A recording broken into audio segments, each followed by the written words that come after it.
తేదీ 26/2/2025 నాడు ఒక దరఖాస్తు ఇచ్చిండ్రు. ఏమనగా నర్సింహులు అనే తను ప్రశాంత్ నగర్ కాలనీ షాద్ నగర్ తాను 20 ఫిబ్రవరి 2025 నాడు తన కుటుంబంతో సహా తన తమ్ముని వివాహం గురించి తన గ్రామం నందిగామ మండలానికి వెళ్ళినాడని, తిరిగి 26 నాడు ఇంటికి వచ్చి చూసుకోక తన ఇంటికి చేసిన తాళం పగలబెట్టబడినదని తగు చర్యకే దరఖాస్తు ఇచ్చినాడు.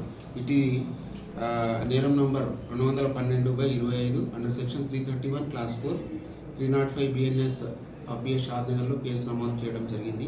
పరిశోధనలో భాగంగా ఈరోజు ఇటు కేసులో టెక్నికల్ ఎవిడెన్స్ ఆధారంగా మనము అనగా క్రైమ్ టీమ్ షాద్ నగర్ డిఐ వెంకట్ ఆధ్వర్యంలో క్రైమ్ టీం వాళ్ళు 2 నేరస్తులను అరెస్ట్ చేయడం జరిగింది. వారు ప్రదీప్ సూర్యవంశీ మరియు అమిత్ చౌహాన్. వీళ్ళిద్దరూ మధ్యప్రదేశ్కు చెందిన వాళ్ళు. మన దగ్గరికి వాళ్ళ యొక్క వలస వచ్చేసి ఇక్కడ ప్రైవేట్ కంపెనీలో జాబ్ చేసుకుంటూ ఉంటున్నారు. వారు గత కొంతకాలంగా ఈ మద్యానికి బానిసై ఎలాంటి పనులు చేయకుండా ఈ దొంగతనాలకు అలవాటు పడడం. వీళ్ళ యొక్క ఎంపో ఏంటంటే డే టైంలో మొత్తం వివిధ కాలనీల్లో తిరుగుతూ ఏ ఇంటికి తాళాలు ఉన్నాయనేది ఫస్ట్ గుర్తిస్తారు. అదే రోజు నైట్ ఎవరు లేని సమయంలో పోతారు. ఆ ఇంటి తాళాలు పగలబట్టి ఈ లోపల ఉన్న విలువైన వస్తువులను బంగారం దొంగతనం చేసుకుంటారు. ఇది వాళ్ళ యొక్క ఎంపో. ఇదే విధంగా మన దగ్గర 2 ఇళ్లలో దొంగతనం చేయడం జరిగింది. అటు 2 ఇళ్లలోని బంగారు పుస్తెంతాడు మరియు బంగారు చైన్లు, 2 ఉంగరాలు ప్లస్ గాజులు దొంగలించడం జరిగింది.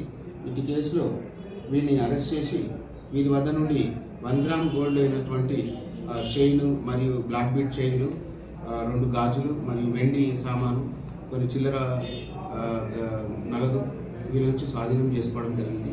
మా పై ఆఫీసర్ల యొక్క పర్యవేక్షణలో ఇటు నేరము తొందరనే డిటెక్ట్ చేయనటువంటి మా డిఏ వెంకట్ మరియు ఎస్ఐ శివారెడ్డి మరియు వారి సిబ్బంది అయినటువంటి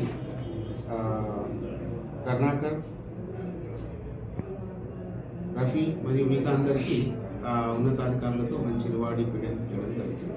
అందరికీ మా యొక్క విన్నపం ఏమనగా అందరూ సీసీ కెమెరాలు పెట్టుకోగలరు. ఈ కేసు ఛేదనలో సీసీ కెమెరా అయినా మాకు చాలా ఉపయోగపడడం జరిగింది. సో అందరికీ మా షాద్ నగర్ పోలీస్ తరఫున ప్రజలందరికీ మా యొక్క విన్నపం. Thank you very much.